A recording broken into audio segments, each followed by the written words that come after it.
안녕하세요. 모두들 건강하게 잘 지내고 계시죠?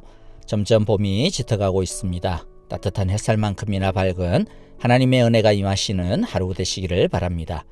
오늘 축복의 기도는 어제 함께 나누었던 시편 27편인데요. 너무나 중요하고 귀중한 기도이기에 몇 번 좀 더 해도 괜찮을 것 같습니다. 시편 27편 4절부터 6절입니다. 여러분에게 있어서 단 한 가지의 소원만 말하라고 한다면 무엇을 기도하겠습니까? 한번 생각해 보시고요. 정말로 딱 한 가지만 소원을 말하라 이야기한다면 무엇을 기도할까? 바로 오늘 이 기도가 저와 여러분들의 대답이 되었으면 좋겠습니다. 함께 고백하겠습니다. 주님, 나에게 단 하나의 소원이 있습니다. 나는 오직 그 하나만 구하겠습니다. 그것은 한평생 여호와의 집에 살면서 주님의 자비로우신 모습을 보는 것과 성전에서 주님과 의논하면서 살아가는 것입니다. 환난이 오면 여호와의 성전에 나를 숨겨주시고 주님의 처소 은밀한 곳에 나를 감추시며 반석 위에 나를 올려 높여주실 것이니 그때에 나는 나를 애워싼 저 원수들을 내려다보면서 머리를 높이 치켜들겠다. 주님의 장막에서 환성을 올리며 제물을 바치고 노래하며 주님을 찬양하겠다. 아멘. 이 시간 우리 함께 찬양을 드릴 텐데 역시나 시편으로 노래하는 내 모습 이대로 이 찬양 어제와 동일하게 다시 드리겠습니다. 이 찬양이 우리 모두의 진실된 사랑의 고백이 되기를 바랍니다.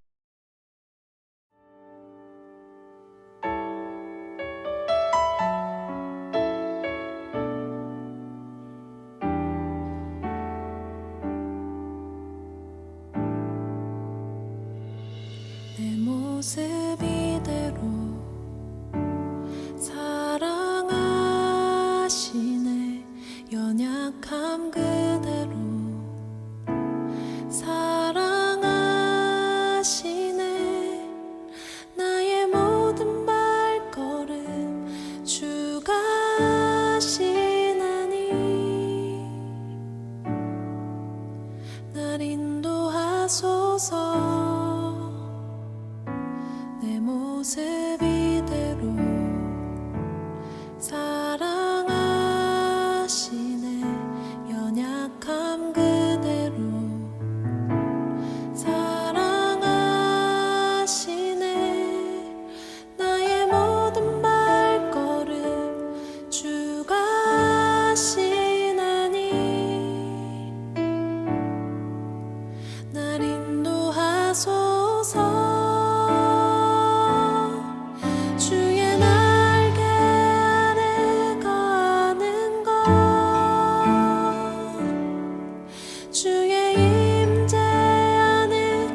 오늘의 말씀은 신명기 14장 22절부터 29절입니다.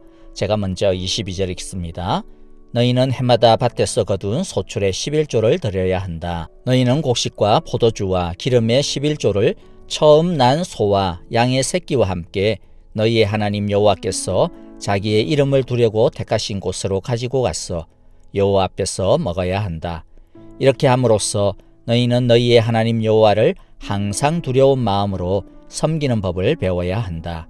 그러나 너희의 하나님 여호와께서 그의 이름을 두려고 택하신 곳이 너희가 있는 곳에서 너무 멀고 가기가 어려워서 그것을 가지고 갈 수 없거든 너희는 그것을 돈으로 바꿔서 그 돈을 가지고 너희의 하나님 여호와가 택하신 곳으로 가서 그 돈으로 소든지 양이든지 포도주든지 독한 술이든지 너희가 원하는 대로 사서 너희의 하나님 여호와 앞에서 너희와 너희의 온 가족이 함께 먹으면서 즐거워하여라.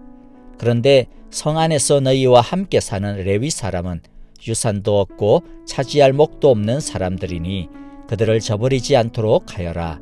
너희는 매 3년 끝에 그 해에 난 소출의 11조를 다 모아서 성 안에 저장하여 두었다가 너희가 사는 성 안에 유산도 없고 차지할 목도 없는 레위 사람이나 떠돌이나 고아나 과부들이 와서 배불리 먹게 하여라.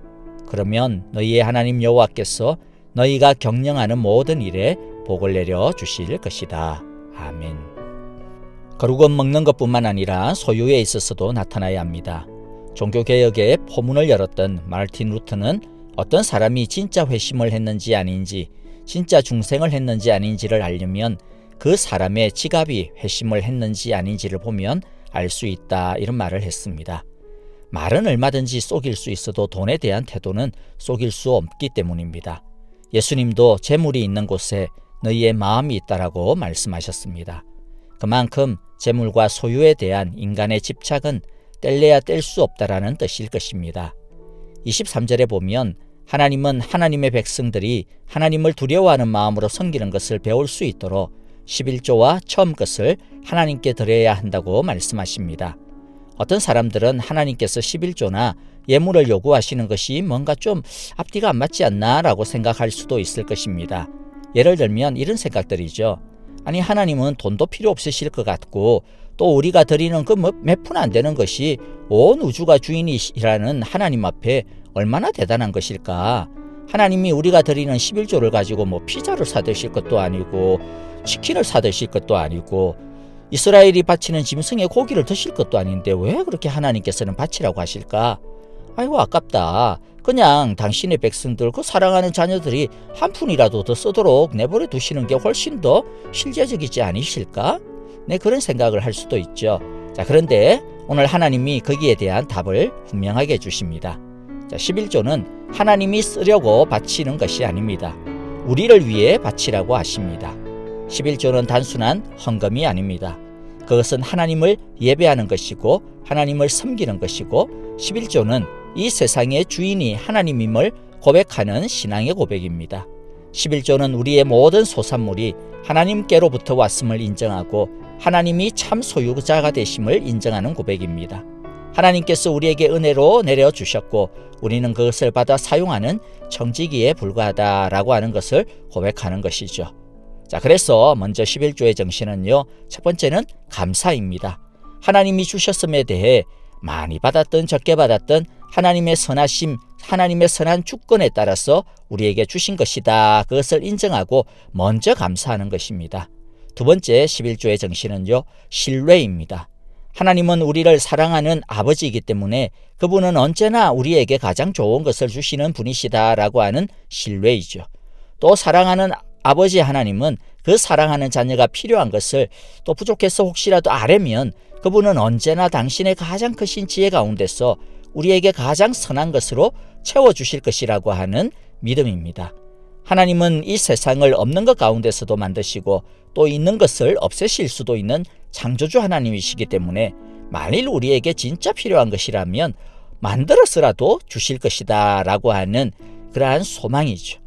구해도 주시지 않는 것은 아직 우리에게 필요치 않거나 아니면 하나님께서 더 선하신 계획이 있을 것이라고 하는 그러한 믿음과 신뢰, 바로 이 정신이죠. 11조는 바로 이러한 하나님에 대한 이런 신뢰의 신앙 고백이고 예배인 것입니다. 또 세 번째 11조는 충성과 헌신입니다.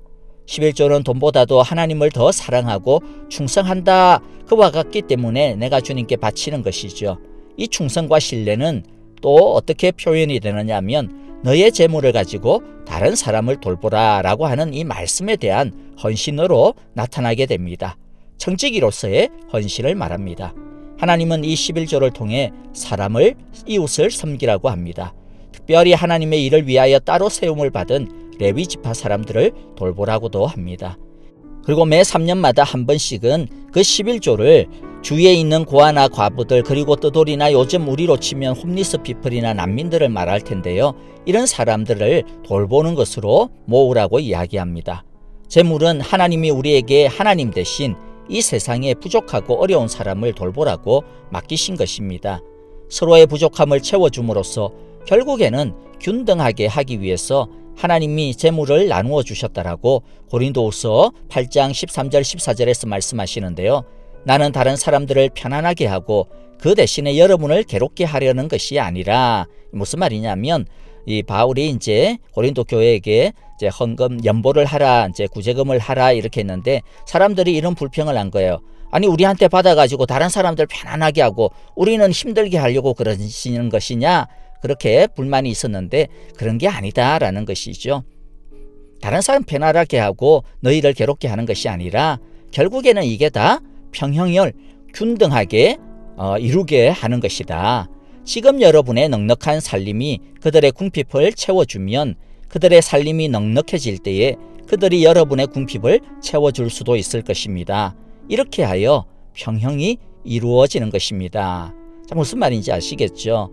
지금 당신들이 지금 넉넉해서 남을 도울 수 있으면 그때 돕는 것이고, 근데 또 이게 상황이 바뀌어가지고 여러분들이 좀 궁핍해지고 또 다른 사람들이 넉넉하면 또 다른 넉넉한 사람들이 궁핍한 여러분들을 돕고, 이렇게 돕고 하다 보면 이게 선순환을 이루어가지고 결국에는 모두가 다 평형하게 균등하게 되어진다라는 것이죠. 그게 하나님께서 우리에게 재물을 나누어 주신 이유다라고 하는 것입니다. 정리합니다. 11조의 근본 정신은 하나님께 대한 감사, 하나님을 향한 신뢰, 그리고 나눔을 통한 충성과 헌신인 것이죠. 근데 한 가지만 좀 짚고 넘어가야 될 논쟁점이 있습니다. 자, 뭐냐면 신약 시대를 사는 우리도 굳이 11조를 해야 하는가라고 하는 질문입니다. 어떤 사람이 목사님, 신약 성경에는 11조라고 하는 단어 안 나오죠? 그러면 신약 시대에는 11조에 대한 계명도 이제 더 이상 의미가 없는 거 아닌가요? 라고 묻기도 합니다. 자, 단어적으로 보면 신약 성경에 한 4번 정도 11조라고 하는 단어가 나오는데, 근데 거기 나오는 게 꼭 11조를 하라라고 하는 명령으로 나오는 것이 아니기 때문에 11조를 해야 된다라고 하는 계명으로 안 나온다라고 하는 말은 맞을 수 있습니다. 하지만 그렇다고 해서 11조의 정신이 없어진 것은 결코 아닙니다. 정신은 그대로인데 이제 그 방식을 우리의 자유에다가 맡겼습니다. 다시 우리가 기억해야 될 게 뭡니까? 11조의 근본 정신이 뭐냐? 이걸 생각해야 됩니다. 모든 것이 하나님으로부터 왔고 모든 것의 소유주가 하나님이시고 우리는 관리자, 청지기에 불과하다라는 것이죠. 자, 11조를 바친다고 해가지고 10개 전부가 다 내 건데 그 중에 10분의 1 그것만 딱 떼서 하나님께 바친다, 그런 뜻이 아닙니다.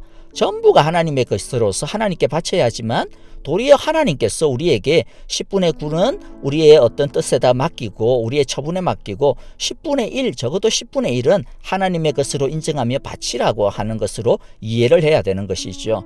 오히려 제대로 된 정신이 무엇이겠습니까? 온전히 내 것은 없다라는 겁니다. 전부 하나님의 것이죠. 그러니 11조는 어떻게 보면 최대치가 아니라 아주 기본 최소치에 해당되는 그러한 하나님에 대한 인정이고 헌물입니다. 이것은 구약이든 신약이든 동일합니다.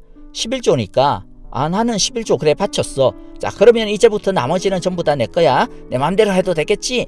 이런 뜻이 아니죠. 그것은 성경을 너무나 기계적으로 산술적으로 읽어낸 것입니다.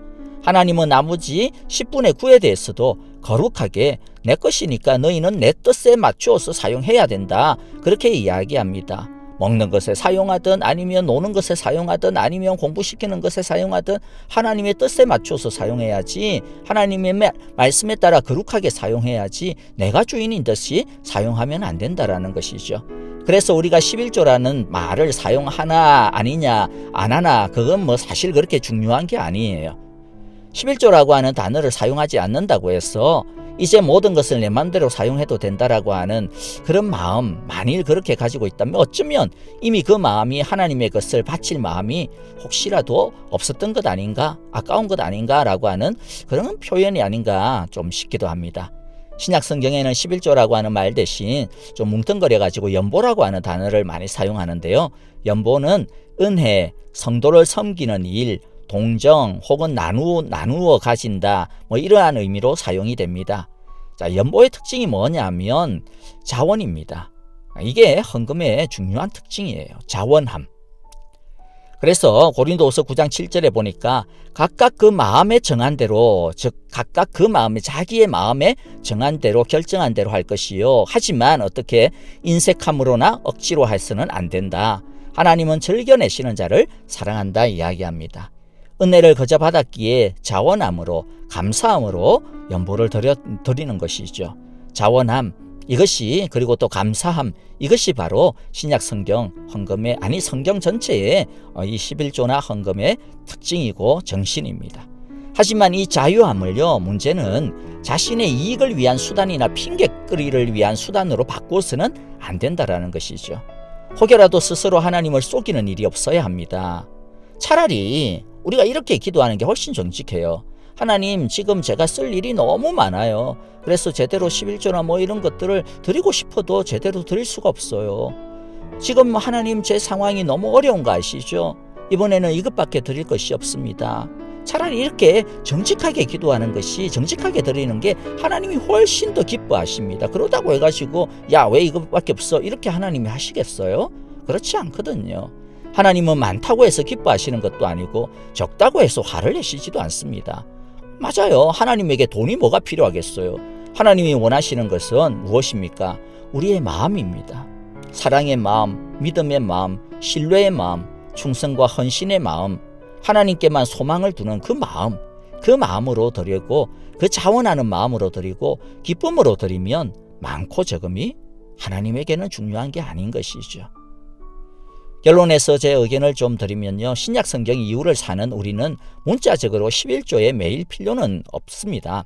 11조를 연보의 기준으로 삼는 것이 그러나 저는 적절하다고 봐요.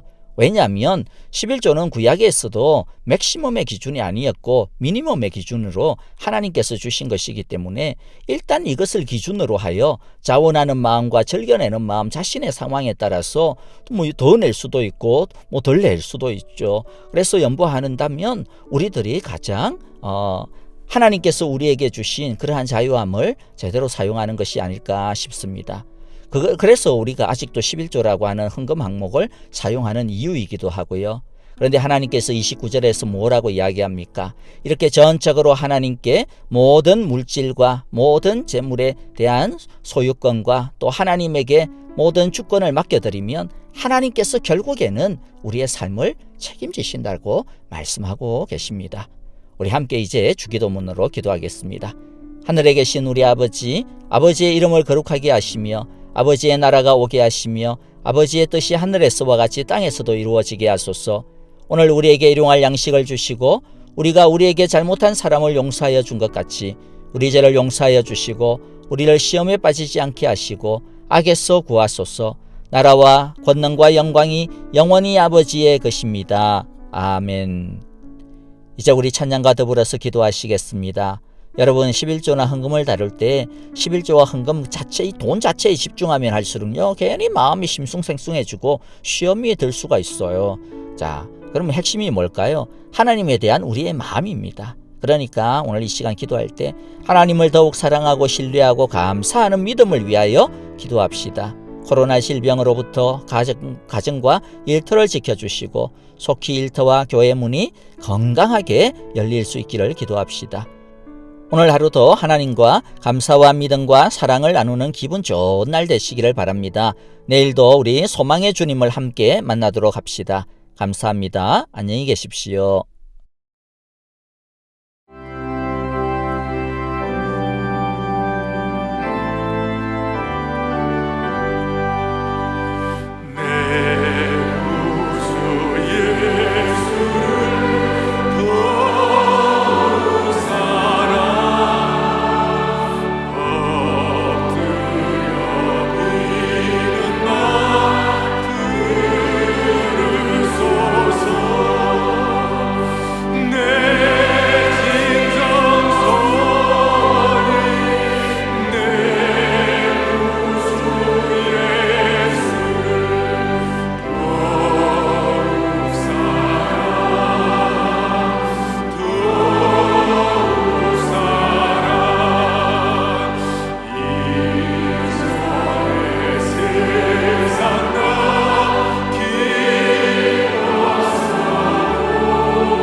하나님의 사랑이 영원히 함께하리. 십자가의 길을 걷는 자에게 순교자의 삶을 사느니 순교자의 삶을 사는 이에게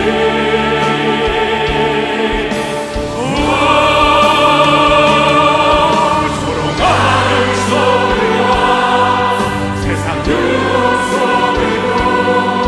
주의 순결하신 분아 되리라.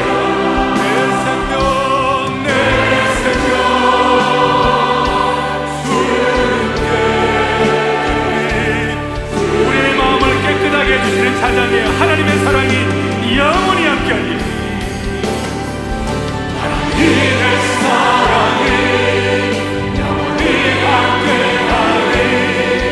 십자가의 길을 걷는 자에게 순교자의 삶을 사느니 순교자의 삶을 사는 이에게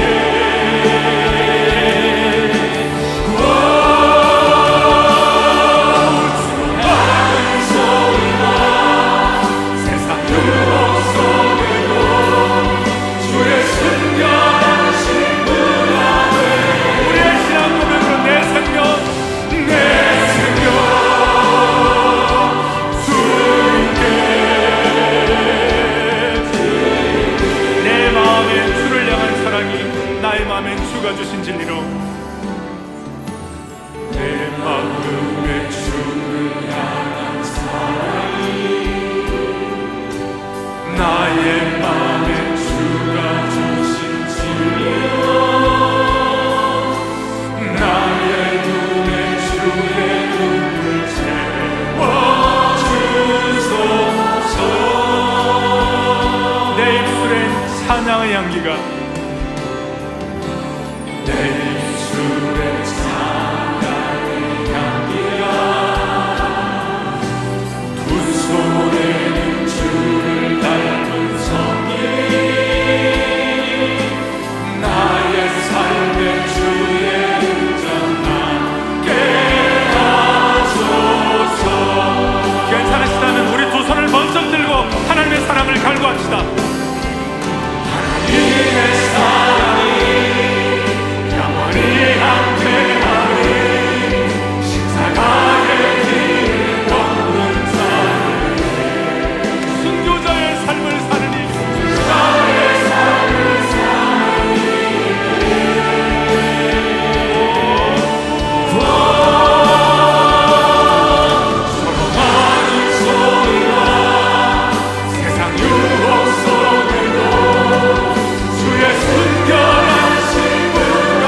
속에도